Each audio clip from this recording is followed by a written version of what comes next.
I'm not expecting you to understand about the passion in my heart, reaching out to foreign lands. This the type of life you hope to plan, but the path has been riddled, uncertainty fires the fan. Man, you think it's simple, but it's not. Working all the time.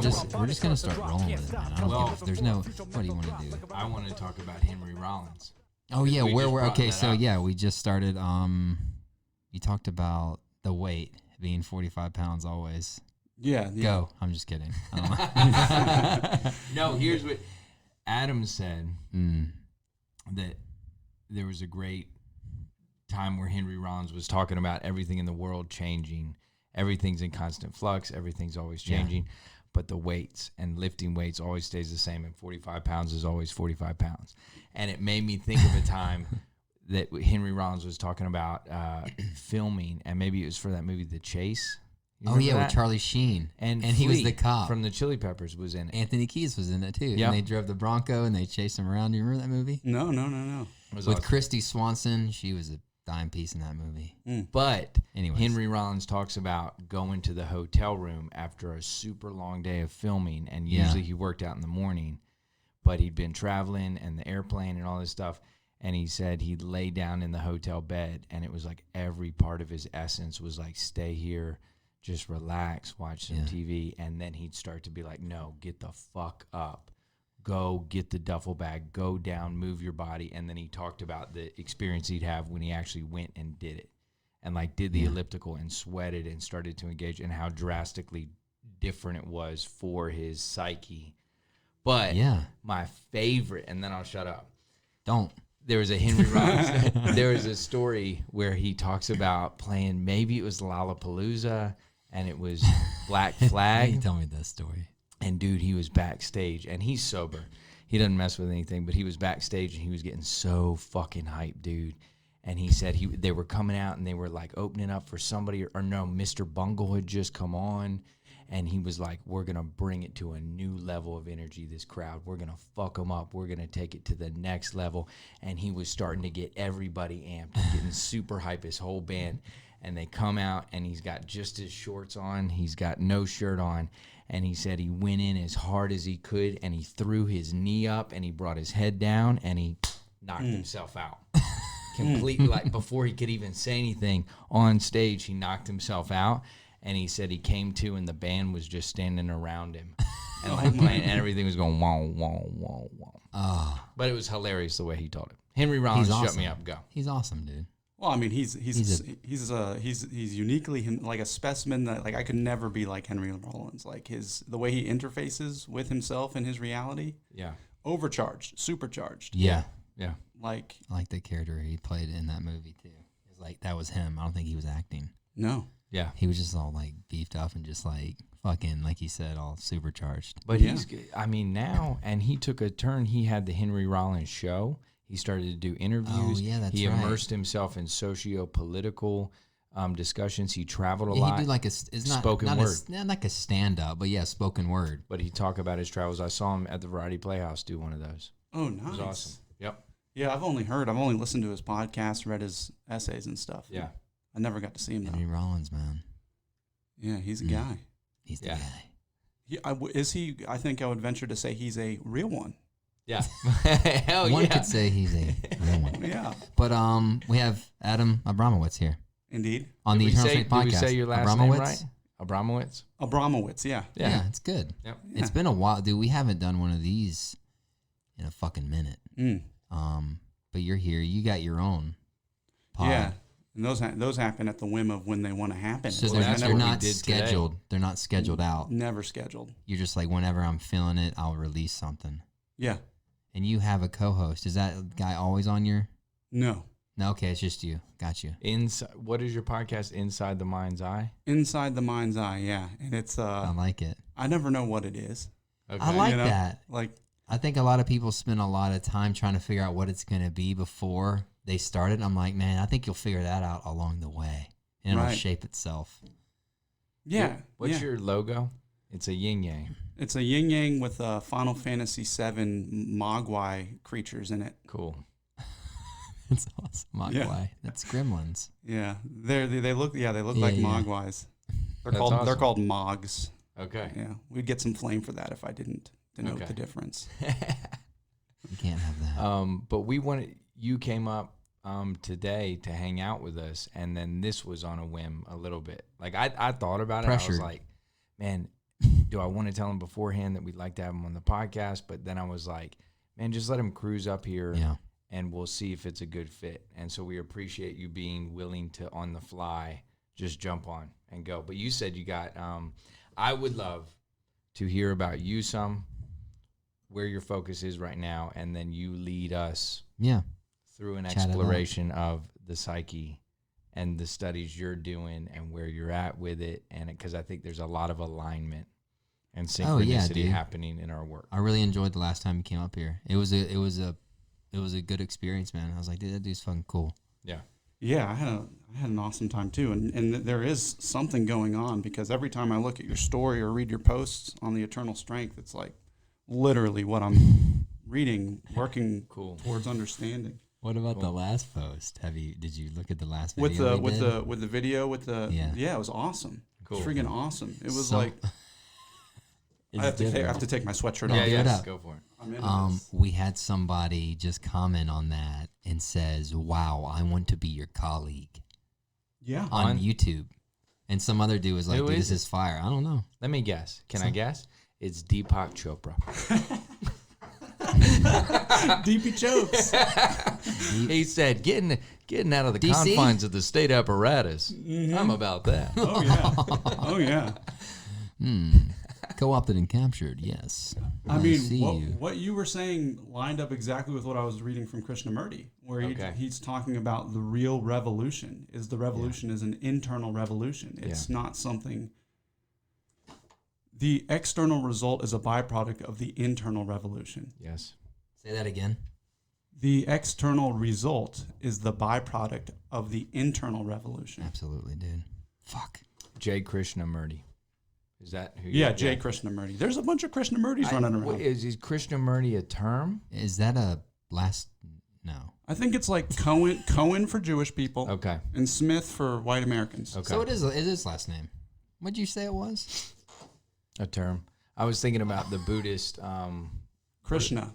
Yeah. It's And like a deity. Hare. no, but Hare Krishna. then there's like a Buddhist Rinpoche. What's that? Rinpoche is the term for particular monks. So it'll be like Rinpoche so-and-so, Rinpoche. So, like, I thought Krishnamurti was maybe, no, it's not. Anyways. I like the awkward little pauses we're having. Like, yeah, okay, motherfucker. Yeah, I learned a new word. Don't Rinpoche. But I all that. I tapped out. I tuned out. I didn't even know what you just said. I wrote what we did for that video. Yeah, you wrote the script for it. And it was a lot of my dissertation work, and these guys, Deleuze and Guattari, which I absolutely did not like at first, but upon further study and reading, it's been a creative toolkit of thought. And this idea that revolution, liberation starts with the internal is I love. I mean, it's be the change you want to see in the world. And can you embody it from within and then allow that light to shine outwardly? And that's where I feel grateful. It's not like we built this team and what we're doing here and had to train. It was more of, I described to Zach all the time, us freeing up people to be able to do what we've been doing in their own voice. Giving them So, the like, platform to do it on. Yep. Here, now you have this stage to, I mean, that's a weird way to put it, but To you know, perform. well, Dance, in monkey, a dance. sense, it's like giving them the space. Open Yes. up the spot so you can come and do your soul's work, you know what I mean? So we open up that space for people. It was originally your idea and your thoughts and your dreams and your visions. We just all kind of like, I You gave get birth to super- it like Marlon Brando. he says that a in, lot. I gave birth. He didn't have a baby in that movie. Yes, he Island did. of Dr. Moreau. No, he didn't. It was. Do you remember? Oh, Yeah. I remember. Did you see his fucking switch? I remember him believing he did. in Dude, the Val movie. Kilmer, that movie's so fucked. I know. The Island of Dr. Moreau. I know. That's a I remake. got it confused because there is a birthing scene, but it's one but of it's the with animals. Yeah. I thought Marlon Brando had a baby who was that little dude. No, that was like That was his mini me. Right. that was the original mini me. Right? That's where That had to Austin be Powers got that yeah. idea. Oh, yeah. Or was that in any villain movies? I don't know. Old villain, because Dr. Evil, right? Mhm. Yeah. God, it's been a while. Was a ripoff of James Bond. Yeah, Dr. No. But his Okay. little guy was a Dr. Moreau thing. It had to be. Oh, yeah. It's fucking weird, man. Anyway, we watched some. I was, and you know Erica, obviously, but I was watching clips of the island and Dr. Moreau, like the best scenes, and it was during the scene where like it was fucking weird. It was a lot of growling and screeches, and she walked in. She's like, "What the fuck are you watching?" I was like, "Island and Dr. Moreau," and we sat there and watched for a few minutes. Anyways, it's not. That's. How do we get on that subject? I brought it up because I The birthed. birth, yeah. Yeah, and it's important. If you haven't seen The Island of Dr. Moreau, Yes. steel yourself. Go watch that. Go watch the documentary about the making of Dr. Island Moreau as well. Okay, I haven't seen that. Oh, really? Okay. No, about the one with Marlon Brando? Yeah. Oh, I didn't know there's. I mean, it was one of the documentary most terrible productions in Hollywood history. about it. Okay, It's I like- did hear that. It was like, It came everyone on set was like, "We are making crap right now. We all know it's going to be crap. We don't know what to Really? do. How do we save the ship?" Oh yeah, Whoa, dude, I didn't know that. Fit- Imagine working on something. You're like, this is shit, but yeah. I'm in this. Yeah. They're all in it. Val Kilmer's there, trying to be Val Kilmer. Yeah. Have you seen him lately? Yeah, he had a great piece in was it Rolling Stone or something, talking about his Christian Scientology or Oh, really? Christian Science is what he does. He can't speak now. He doesn't have Yeah, he's the got a vocal tracheotomy cords. thing. He's always Are you called. fucking serious? Yeah. I'm not up on the Val Kilmer. I was I gonna. don't know why. I was about to poke fun at him. No, it's an inspiring message. He Yeah, keeps it oh. real. Okay, cool. Well, Yeah.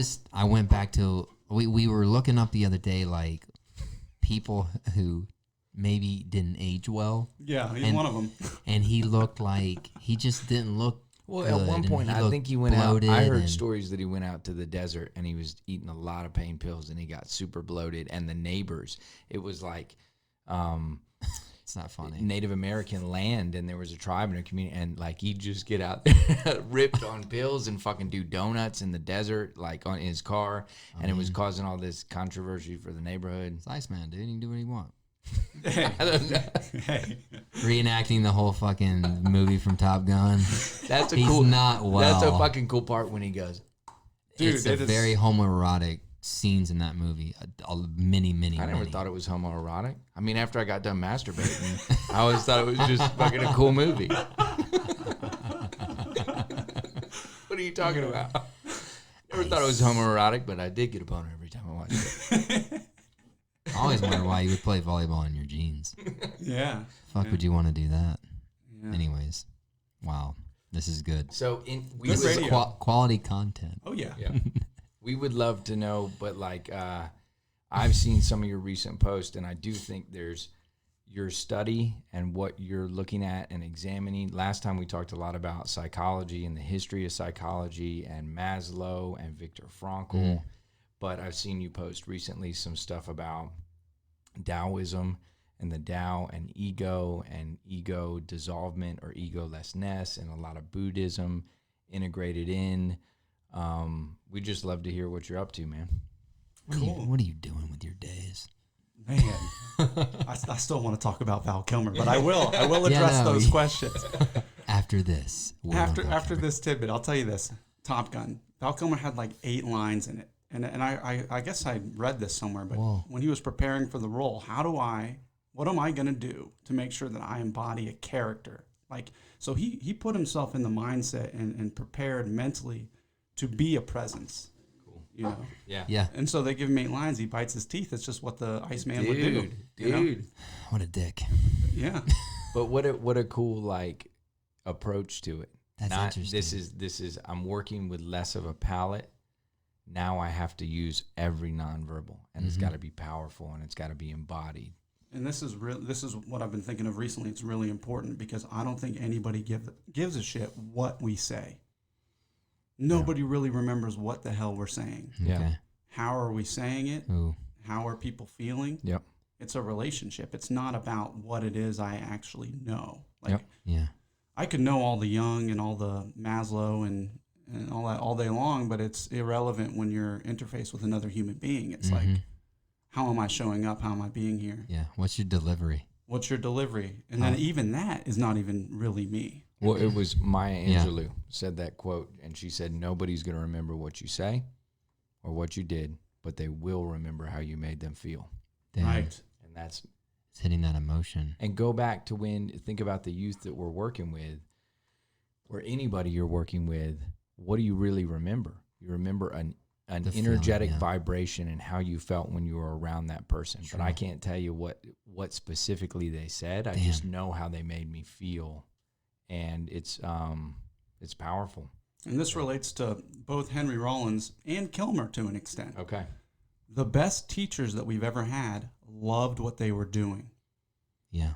It wasn't even about us in the class. They loved what they were talking about so much that it just bled into us. Yes. 1,000%. Yeah. Yep. That infectious energy that they brought through the words in their message. Because Henry Rollins, he's pretty terrible. Like chaotically, he doesn't hit many notes. He's screaming a lot of the time, but it's his energy. And it's because he cares so deeply about honoring some level of honest expression, some level of truth that he's attempting to embody for the stage. Yeah. It's not even what he's saying. It's just his willingness to commit to the craft. Yep. And Adam, as I think about it, it's like every artist, musician, educator, psychologist, theorist, philosopher, they haven't done it with the sole purpose being, who's my audience? Who am I writing to? How are they going to respond to it? It's back to, they went, I have to do this work on myself, and I'm so embedded in it, and then I'm going to share it. But it's an internal thing. Again, they went, Jung and doing his stuff, that was an internal deep dive into himself. Krishnamurti doing his work. Any teacher, philosopher, musician, they're so devoted to the craft. And then we get to watch it and go, holy crap, I want to be around that and I can learn from that. It's awesome. I like what you said. It was like you do so much of your inner work and you're finding out so much about yourself and what works for you and these truths and these philosophies and these principles, and you can't help but share it. Like you get to a point you're like, man, I got to fucking tell somebody about this. I have to, and you're doing it. You do it. I do it. You know what I mean? I think all the greats do that. They're so passionate about it, you know what I mean? And that's who they are. And they're like, man, I got to fucking get this out in some way and just deliver it to the world. I like that, man. Yeah, eventually you follow the thread and you arrive at essentially nothing. And then you ask yourself, what is it that I do, Yeah. Because what are we going to do? And it's like, we just do what we love. Mm-hmm. Right? Do what we're obsessed with. Do what we're curious about. Yeah. Because there's nothing else to do. Like, what else are you going to be doing? What else are you going to be doing? And so, like the whole process is discovering within oneself what makes you want to wake up, what makes you excited to talk or share about. And I say this to Erica was messaging me about the how to help somebody who's in the artist path, And I think one of the things about the philosopher, the mystic, the psychologist, and the musician, whatever form they may take, is it's so necessary to share because everyone else in our external environment are essentially representations of the collective conscience. Mm-hmm. So we have to develop a level of fortitude within ourselves to see what it is we're talking about or attempting to understand in relation to the world at large, because it's another perspective that we don't have. I love that. Damn. So like I say it all the time, if you're scared, if you're afraid, move closer towards it. Yeah. Go to it. Yeah. Don't run from that bitch. I love for sure. And I used to get super obsessive with this stuff because I was like, I really so badly wanted to be somebody. Like I wanted to be like Brad Knoll. I wanted to be like Andre 3000. I wanted to be one of those dudes so badly. And I was like, I went too far with it. And it's like, and then you arrive at just being is where we just want to be where you are, how you are. But, I felt like I had to push all the time. If I wasn't working, I wasn't doing enough. Yeah. Yeah, dude. So more of like a forcing and not an allowance of like your being to just be is I'm going to force myself into this being. Well, and you forget, man. when you start to talk about wanting to be another, it really seems like, I mean, you don't know Andre 3000. I don't know Andre. I know an image and an energy that has been presented through his creation and his artwork, but the deep internal solitude of that man and his life, it's almost like, but that's that conditioning from society and culture that makes us think once I get fame and adulation and I am that and I've achieved that and people see that and recognize it in me, that then I will be whole. And it's like, how many people have that and have achieved that and have people that worship at their feet and feel empty within, and the wholeness has to come from somewhere else. It can't come from that. And it's almost like they start resenting the people who look up to them, because I'm like, dude, I can't even stand me, and you're worshiping me. Like, how can you even fucking worship that? You know what I mean? It's like, you don't know. Jordan Peterson talks about that. He's like, yeah, you might idolize like a rock star, but you don't really want to be them. They might have a horrible drug addiction, been on their 4th marriage. You know what I mean? They don't have the life that you want, but you see this like person, and this like, you define this person as like something. You know what I mean? And they might not be anywhere near that. What is Robert Johnson, the Jungian analyst, says you project your alchemical gold onto that person. Oh, yeah. You will be disappointed when you meet them. Right. And you hear that a lot too. You just put me in a little bit of a trance when you were talking, because the nature of nothingness, and to arrive at a space that you're never going to arrive at, but you're always at. That's tough, man. It's a tough, because it is. You just talked about, what are we doing? What are we doing as human beings? What are we doing with existence, and where does that take you? And you get time and task-based existence and structure. But Alan Watts says it well. The entire purpose of life is to just be alive. Yeah. We're running around like there's so much to accomplish. Like there's more to do. I know, but it's like, I like that he says that, but I don't fully agree, because it's like, yeah, I can just be, but like, I mean, I know I feel my best when I'm progressing, when I'm doing, when I'm producing.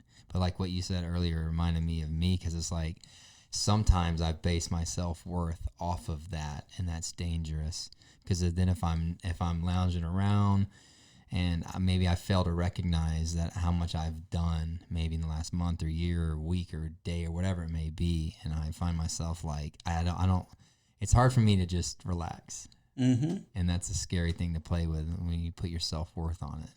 Oh, yeah. But I feel best when I'm progressing. Yeah, it's a human trait. We all do. That's why World of Warcraft works, by the way. Because you build and you... Yeah, you're progressing, you get experience and points, there's levels to reach. Damn. I didn't think about that like that. Yeah. I mean, I don't play, but that makes complete sense. Yeah, it's addictive. Like, yeah, it's addictive in a sense. Yeah. That's why I never got into World of Warcraft. Yeah. Because I've already arrived. I don't need to achieve any of those levels. Here we go. And that's a dangerous place to be, too. Yeah. Yeah, it's interesting. A master of... Spiritual narcissism can be tough. It's a lot. To experience that a lot. Is it because like we're involved in that? Not this, definitely like we're all involved in the industry of some, like the healing, the therapeutic world, spirituality. We're in that, and like I feel like it's so like diluted down with a lot. You know, is that just because we're involved in that industry? Because if we weren't, we wouldn't know the like intricacies of like how it works on social media or what that is, and all the marketing and selling and consuming of it. You know what I mean? It's like there's a lot of people. It's just, I feel like there's just so many clones out there doing the same shit, dude, just with a different face. Oh, yeah. You know, it's just become diluted down. But like what you said about spiritual narcissism, I know we've talked about that. I can only speak from my point of view, and I think I've always been skeptical of anything. And I think that has a lot to do with me, and I could probably psychoanalyze that. But like, there's a part of me that's like, I don't like that we gotta operate with money. Yeah. I don't love monetary exchange, never have. There's always been a part of me that was like, wish there was a different way that we could do that. Because at some point you're telling me that I have to provide something, make money, and then money provides food and clothing and housing and electricity and stability. And so then watching how human beings decide to engage in that process and the greed for money and how they do it, I think becomes very dangerous when you're working with the human soul, whether you're in the arts or music or a teacher or a professor or a mental health therapist. It's like you got to have a pretty solid core of integrity and ethics to say, I'm never going to allow monetary exchange or greed or capitalism to get in the way of my number one goal, which is providing this service and have it be as pure as it can, even though there is that exchange. I think you can do that. But I did narcissism on any level. Keep that you keep that awareness about you, and you don't make that capital gain your main focus. Just helping, sharing. Yeah, I mean, I've been avoiding that my whole time, and it's like there comes a time where you have to play the game that is economy and society and professionalism. You know. Yeah. I've been avoiding it though so hard. I've been trying so hard. But I'm glad you you're come to a not point. anymore. Yeah. I'm glad none of us are. It's like you said. I had an epiphany the other morning in the gym with Zach, and I was like, the only time I get incentive and I get excited thinking about it is if I can play the game to turn the game on its motherfucking head. Right. And then I'm like, cool. And all right, I'll do that. I think the more that you have and gain, and if your intent is pure, and it is to heal, then money's great to gain. Because I always say this, like Dan Pena says, it's like you can't change the world if you're poor. It takes money to change the world. I'm sorry, and the where you're at now, it does on a global scale. I think, and even just in your community, it does too. Yeah, for sure. I was thinking about when I started my company and I had the option to do nonprofit or for-profit, and my principles are altruistic in nature, and I had to really think about it and try to decide, and I ended up going with for-profit because I just want to be in control. I want to be, I want to know, and I want to be able to dispense any sort of potential profit or gain into the places that I believe would benefit the most. I love that. That's it, but that's all we really want, right? Like, right. Because like that's one of the things Alan Watts really helped me with is disassociating myself from the games that we play and recognizing them as such.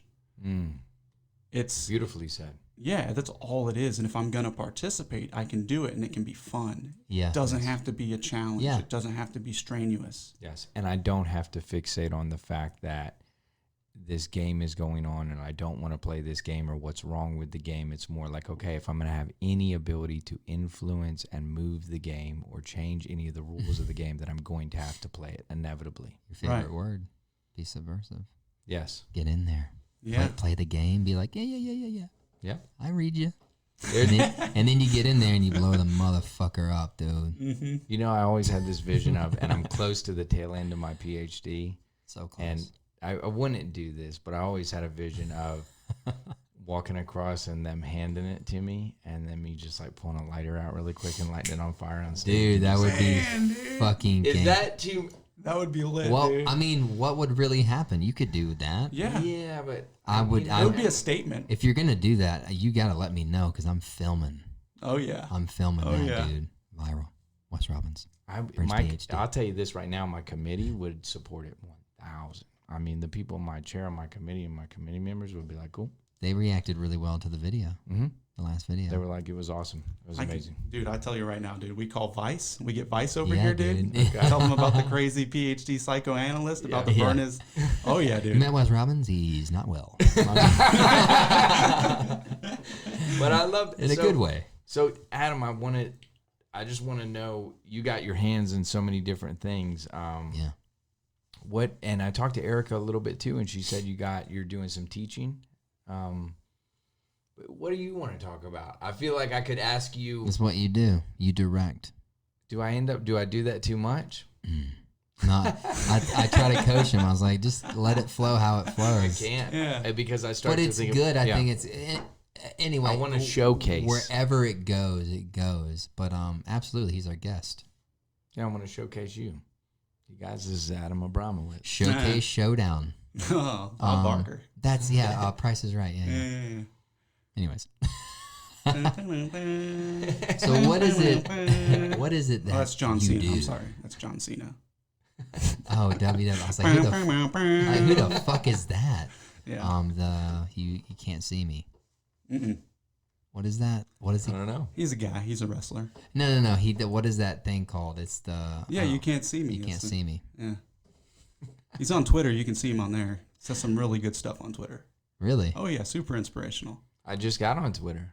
Yeah. He just started. Are you on Twitter? Oh, yeah. Okay. Twitter's my favorite, dude. Okay. It's just like So statements. do I use hashtags? Good question. Do you Good use question. hashtags? So this is I used to when there were things I thought I wanted. Oh, like you wanted to direct that in a certain audience, or like have that hit somewhere, or what do you mean? Like When you were using Twitter as a platform to get exposure, you used to use hashtags, but now maybe you use it as a tool to feed your own knowledge source and then posting things that you want to go back and look at and have as a resource for yourself. But it's not about who sees it and what they do with it. It's about What? you and your compiling of that. That's how my TikTok is. I don't fucking do shit. I'm like, I want this video for later. I don't care if nobody ever sees it. I want this storehouse of these videos for me and my own memory banks. But don't you want to use the tools as well, going back to that hashtag, so your message can become more visible to people and connect? I just like how you and I keep talking over Adam and not let him answer it all. But Well, don't hold on. This but is listen, this. what I think he wants to use Twitter for is Like I know Adam, This and must- I think this must be how any musician feels when someone's talking about the record. And they're like they're sitting there they're like no. I don't know. Yeah, I guess it could be that. Yeah. I guess it could be that. Yeah. I don't know. Good questions. Yeah, Cool. It's a relationship thing. It changes. It's yeah, so what I'm really into is purity. A pure expression when something just wants to unfold on its own. damn. Yeah, that's why I'm into Taoism and Zen, because it's allowing your body to act as some sort of conduit for something that wants to be birthed. Yeah, man. And then the tools at which we use to do that, be it Twitter, Instagram, Facebook, this podcast, my audio recorder, eventually shared space, meetings, wherever we may be at, whatever forum to do that in, it's about our individual relationship with that forum. There's a lot for me as an individual to look into about what it is I'm aiming at or trying to get. So if my goal is purity, it's just about eradicating the parts of myself that thinks it wants or needs something. Fuck. That's beautiful. And No, it's Yeah, it's great. beautiful. it is. And the Tao, in my limited understanding, is always present, always flowing, and it's an energy state, and you're either aligned with it or out of alignment with it. Yeah, Maybe. It is. Even when you're out of alignment, you're in it. Well, That's why silence, stillness, and like contemplation yeah. are important. Because what we want to do, and I don't know if this is what we want to do. This is what it seems to be in my experiences. Life feels a lot better when I'm not thinking, and it feels a lot better when it's happening on its own. But you always hit waves, you always hit occurrences. Like last Tuesday, I fell into a void where it was just an hour-long length of time when I was in a pit of meaninglessness, and that's just what it was. There was no point to anything, and it was like kind of like a decrepit emotional state. And it's like when you're in it, you're in it. Mm-hmm. There's no escaping it. I can't think my way out of it. I'm just in it. But then you come out of it and you learn from it. And I think that's why Peterson's really helpful, is because he really nails the hammer on suffering and understanding pain and understanding the full spectrum of the human experience, because it's all inclusive. Yeah. So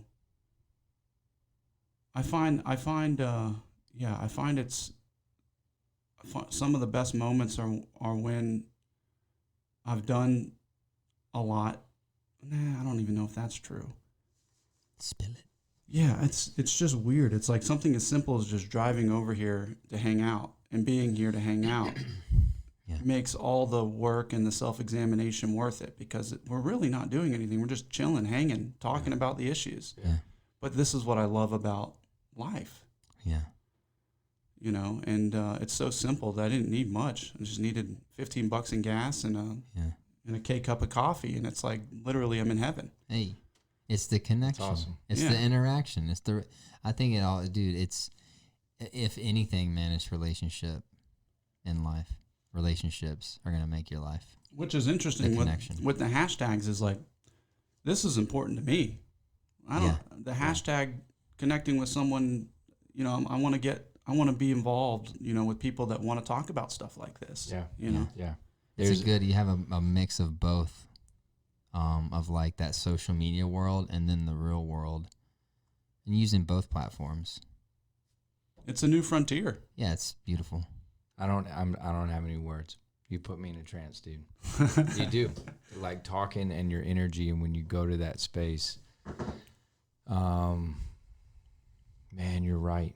When you try to control it, and steer it, you can still do good stuff, but never as pure, never as not forced and just allowed.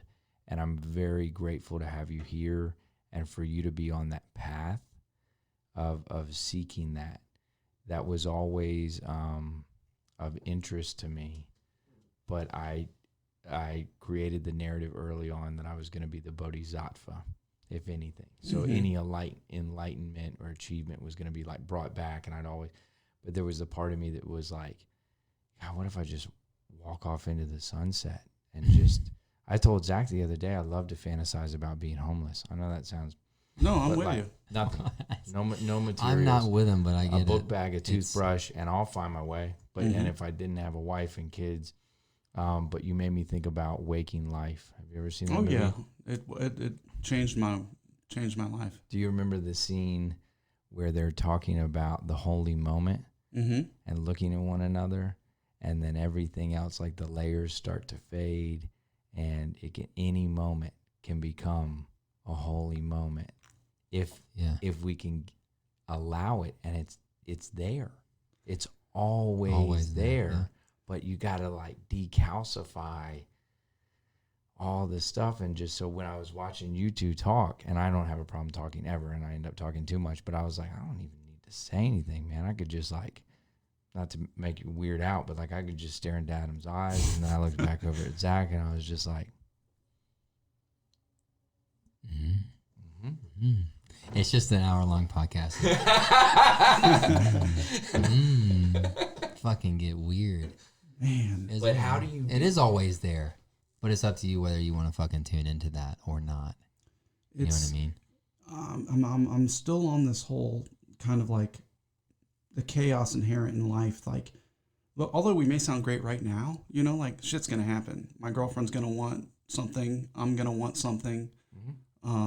I'll have 10 thoughts in my head at one time to where I can't actually be present. Like I've still got a brain that's constantly thinking about stuff and trying to crack the code of human experience. Like there's something I'm trying to get at. I don't know what it is anymore. Yeah. But there's something I'm trying to understand or create, or something is trying to be created or understood. I don't know what it is, but yeah, it's wild because first you have to dumb yourself way the fuck down. Like the more I don't know, the better. And it's weird to say this because I used to be driving around wondering how people could go to their jobs, how they could mow the lawn. I didn't understand how people could actually do anything. Like, why would anybody want to do anything ever, you know? But then you start to realize that everything that we're experiencing is all a representation, some sort of I don't know, it's just all so miraculous. Like, we think we have the answers for this stuff because of physics and science and mechanics. And it's like, no, dude, none of us know how or why we got here. And like, we're all just kind of just bumping in and out, and trees and moons and stars and shit. Like, that's looking up at the sky is fucking crazy. Like, there's a fucking Dude, I know. There's lights up there that are shining at us all the time. The moon. I sometimes I look up and be like, dude, if you don't believe in magic, just fucking look up, dude. Are you fucking kidding me? Look at that big ass moon or the stars, like you said. It's fascinating. Come on, we're just hanging out. That's just up there, cruising. But to your point, our Excuse me. our thought process and our minds and our intellect can be our worst enemy. Absolutely. And I thought Yeah. I heard a beautiful thing talking about one time about Adderall and stimulants, and the fact that it works on norepinephrine, your center of alertness, and it's the neocortex, and it's the analytical mind, and the frontal region of the brain, and how this region is devoid of imagination and spaces of free-flowing creative aspects. And so I thought, productivity, society, accomplishment, go, go, go, get it done. What happens when you live your entire life in the neocortex and you have none of these spaces of contemplation and silence and imagination and beauty? And so many academics, so many intellects who think in layers, and I love that, and that serves a purpose, but it's like it's only one lens, and it misses so much of present moment awareness and being. I think you're stifling your higher self. You're diluting the more you stay in that beta, high frequency, just like analytical state or space, the more you're deadening your higher self, that inner being, your soul. You know what I mean? You're not letting it play. So there's something interesting about truth. Once you realize we don't like the truth once it comes up. Not typically. No, it doesn't feel good all the time. There's one quote that says, the truth is like poetry, and most people fucking hate poetry. Yes, absolutely. Yeah. That's true, man. And this is where it's interesting about what we are as a sentient species. Mm-hmm. What we are. We are God consciousness experiencing itself. We are a byproduct of the universe. Yes. This rock set up the means for life to unfold, and now we can see ourselves. Birthed from the cosmos 13.8 billion years ago, there was a click, and then the energy and the matter and all aspects of being that we know began to expand and unfold infinitely in all directions. Mm-hmm. And we are literally representations of that in real time right now, attempting to understand who, what, and why we are. Yeah. Now here's where it's hard. Reminds me of what you just said is Terrence McKenna. Yeah. Like what your whole flow just then. But here's what connects with what you were just saying is like, as gods, so to say, we want to control. There's things we think we need to get. There's lives we feel we need to live. And if we're always trying to go, get, we're not able to really understand how it is to even be here, present, childs of the universe. We don't know what that looks like. Mm. Because I'm led to believe through society, through culture, through parents, everything, that there's somewhere or something I should be. And it's just a byproduct of our environment, the circumstances of our world and today. It's like there's no escaping it. No. But once you start to come to truth, and that's what's troubling, is like, say the businessman who's on his way to work right now to go in there, he doesn't like Karen. I'm going to have to go see Karen again in the office. I don't really like her. I don't even like sitting at the computer. I spend most of my time playing Minecraft on the computer. No one sees it. The truth is, like, what if what he really wanted to do was to start his own company? What if what he really wanted to do was to sing, grab a microphone and sing? Yeah. Taking that first step towards the truth. Yeah. There's resistance. There's going to be resistance. It's terrifying too. But that's where the answer is. Oh yeah, all day. And what is the cost if you don't? It's all risky.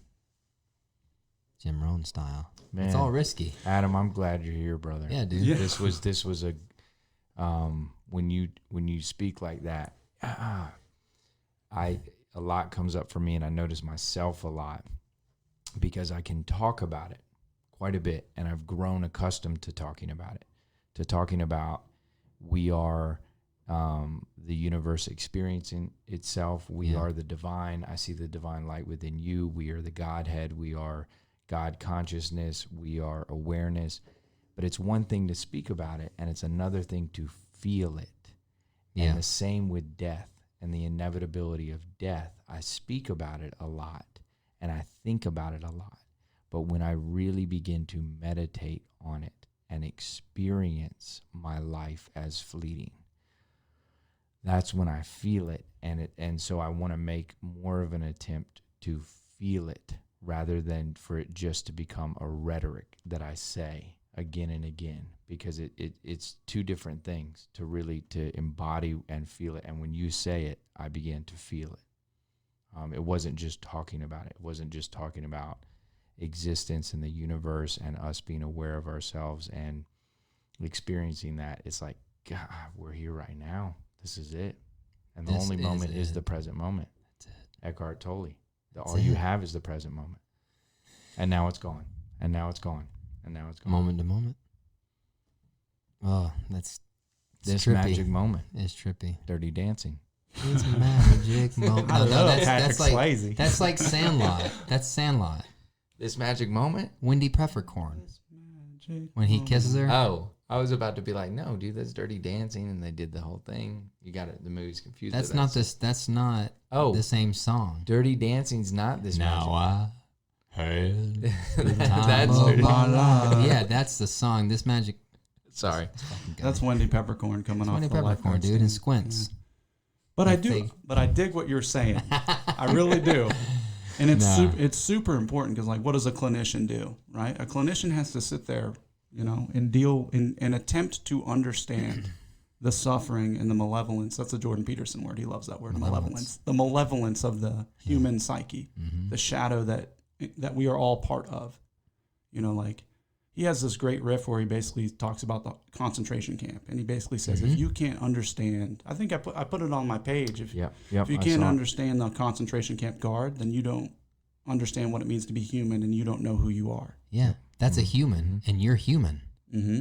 Don't think that for a minute that you'd be the fucking hero in that situation. You'll more than likely be the villain.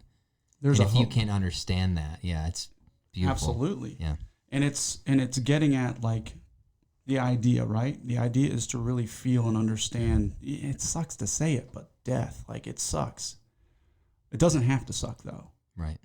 So, like, we have a unique opportunity being here in the field that we're in. Like, the more we can understand and relate to it emotionally, empathetically, the better we can serve others. It's just like someone struggling with suicidality. Like, to be willing to bring our walls down to actually feel that, it takes a level of sensitivity and awareness that, it's my I guess what has attracted me to you guys is that, like, I've seen it and sensed it since I mean, that's what's so interesting about social media is, like, even through just social media posts, I knew something was there. Like, you can still see levels of truth in all the expressions that we make. But can it be, when I first came and I was asking you about the people that you're working with, like, are they able to grasp, are they able to catch on to the technique that you guys are moving forward with? Yeah. Like, do they understand the level of sensitivity and awareness required? And they do, and it's beautiful. You made me think about the clients that I've had that have really experienced suicidality, and it's been there, and I've been there with them, and usually I just cry. So I go there so intensely, and I don't mean to, and it's not forced, but I'll process right in while they're there with me. Like, I can't stop you, and if you were to do that, here's what, and I'll just let myself feel every aspect of it and show them that I feel that. And then for me, it's inherently selfish because I've done a process where I'm like, well, I've revealed my truth and I've done it in a way. But what we're doing here, what I'm the most proud of is there's not one person on our team and our family that sits with these young people that don't bring that same energy and that authenticity and that truth of, like, I don't know how to solve or take away your pain, but I can damn sure sit with you in it. And Absolutely. I will not run from it, and I will not minimize it or water it down. I will let you feel it, and I will feel it with you, and I will stand in the fucking fire with you for as long as we need to. Run it. That's what's so fascinating to me, because my question is, can that skill set be taught? Can someone who doesn't know these things learn these things, right? But it's so interesting that your team formed around you. Like, it was a natural process. Like, it's almost as if the people that were equipped were the ones that showed up anyway. Yeah. So that's why I always, like, I'm so, like, I don't know what it is I believe in or what it is I actually do anymore, because shit, I don't know if I don't know if there's anything to really teach. I think that it's just all we can really do is just honor honor our truth, honor ourselves, and then hope the world shows up. Yeah. I think that we're all born with that innate knowledge. We have that inside of us. Yeah, I think think it so, takes too. for people to. I always say, like, it's not. I'm not teaching you anything new. I'm just reminding and reinforcing certain ideas that you already fucking know, but maybe you've gone down this path that, again, diluted, distracted, dead in that fucking inner being, that higher self, what your soul is calling for. And then if you start to tap back into that, man, like, it's game over, dude. Mm-hmm. And the way you feel and the way you present yourself to the world and show up, and it's beautiful. We're playing a lot. We're playing, whether it's with music, with doing skits. I mean, being this funny. So like we are, that childlike wonder is happening, and I think that's a beautiful space of stepping out of an intellectual neocortex, and our whole team is doing that. And we're goofing, and we're playing, and we're bringing in energy, and we're kids, and we're having fun, and we're working with really, really heavy shit.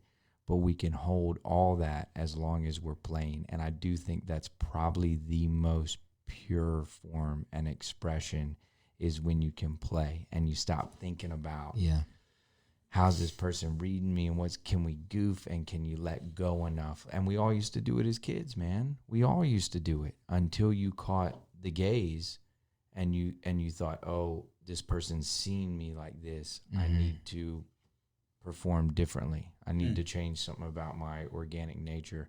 But Zach said it well. I think, we'll have these talks where I'm like, and this is not ego, but I say, like, our team has to know that we're here and we bring a particular vibrational energy, and to bring that, to free them up, to know that they can do that, to give them permission to be their whole selves here in the work and how they do it.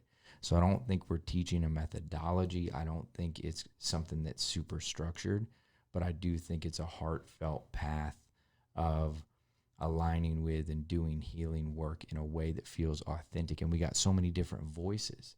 So I'd never want to teach. I wouldn't want to make Emma's work look like Ty, or Ty's work look like Erica, or Kara's work look like Casey, or any, like, I just want it to be free and pure and raw, and to connect with the young person in a way that begins to open a space for them to feel like they can bring their true selves to that space. And that's happening.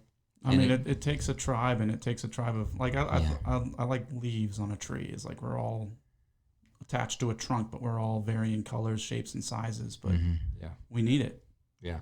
Like, it's not, there's no one methodology or one way of doing things that's going to help. No. You close yourself off to such opportunity when you think that way. This is the only way. Like, all right, how's that working? And I've been guilty of that. Yeah. It's great. Do you have, what time is it? No clue. You have a 2. Oh my God. What time is it? It's 2:15. Oh. Is it really? Yeah. Whoops a doozle. All right, well, dude, I think I know who you're chilling with. They're probably here. You don't know. Yeah. You guys don't know. Well, dude. Yeah, I ran 15 minutes over. But it's all good. That's typically. We're so sorry, whoever you are. We're so sorry. His bad. What a great example of getting lost in time. Yeah. Because that's. You don't need it, man. Get rid of it. It's all a construct, dude. Well, Alan Watts speaks of that too, but obviously we don't have time to go into that. But it's necessary. It's like, hey, I'm just gonna meet you at some point in some time in the future. Dude, it won't work out. You remember Lost? Remember the I show never Lost? watched it. I love that show. I never watched one episode. Desmond would just say, "I'll see you in another life, brother." Yeah. That's the way to do it, dude. The Dharma Adam. Initiative. Yes. Jesus. Adam, That sounds good. This has been awesome. Yeah.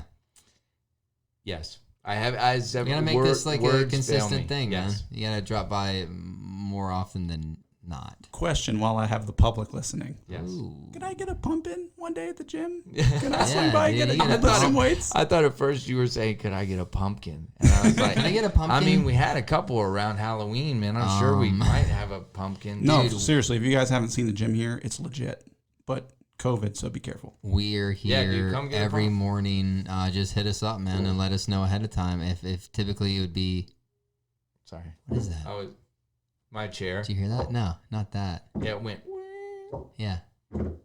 Yeah, I could hear that. But Yeah, you can come work out anytime you want. yeah, just hit us Really? up, give us a heads up. Yeah, Absolutely. it's typically We're here- Not well. That's a lie. Not anytime you want, but in the He could. morning. Yeah, not anytime. Sorry. There we go. We have clients all day. Anytime you want, just walk in on. 7 to 8 o'clock a.m.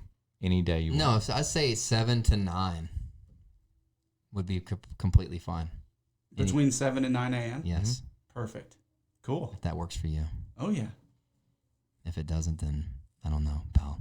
Man, I don't know if I can tell you there. No. Okay, I'm out.